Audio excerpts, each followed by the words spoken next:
Hello friends. பயிற்சி ஆட்டத்தில் பார்த்தீங்க அப்படின்னா ஆஸ்திரேலிய அணிக்கு வந்து மிகப்பெரிய ஒரு அதிர்ச்சியை வெஸ்ட் இண்டீஸ் வந்து கொடுத்துருக்காங்க. ஜென்ரலாகவே வந்து ஆஸ்திரேலிய அணி அப்படிங்கிறது எந்த விதமான ஃபார்மட்டாக இருந்தாலுமே தொடர்ந்து ஆதிக்கம் வந்து செலுத்துவாங்க. அந்த வகையில் ஆஸ்திரேலியாவுக்கும் வெஸ்ட் இண்டீஸ்க்கும் இடையே நடந்த ப்ராக்டிஸ் மேட்ச்சில் பார்த்தீங்க அப்படின்னா 257 ரன் வந்து சேர்த்துருக்காங்க வெஸ்ட் இண்டீஸ். அந்த அணியில் பார்த்தீங்கன்னா ஒரு 3 வீரர்கள் வந்து பிரித்து மேய்ஞ்சிட்டாங்க. நிக்கோல்ஸ் பூரன் பார்த்தீங்கன்னா 25 பந்தில் 75 ரன், 5 4 8 சிக்ஸர்கள் பறக்க விட்டுருப்பாரு. கேப்டன் ரோமன் பவல் பார்த்தீங்கன்னா 25 பந்தில் 52 ரன், 4 4 4 6. கடைசி நேரத்தில் ரூத்தர் ஃபோர்ட் பார்த்தீங்கன்னா 18 பந்தில் 47 ரன், 4 4 4 6 வந்து அடிச்சிருப்பாரு.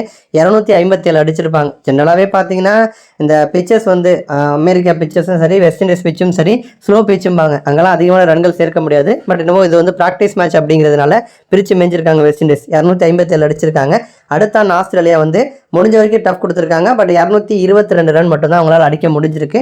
35 ரன்கள் வித்தியாசத்தில் வெஸ்ட் இண்டீஸ் வந்து அபாரமாக ஜெயிச்சிருக்காங்க. ஆஸ்திரேலியா சைட்லேருந்து பார்க்குறப்ப ஒருத்தர் மட்டும்தான் வந்து ஹாஃப் செஞ்சுரி போட்டிருப்பாரு. இங்கிலீஷ் மட்டும்தான் 30 பந்தில் 55 ரன், 5 4 4 6 அடிச்சிருப்பாரு.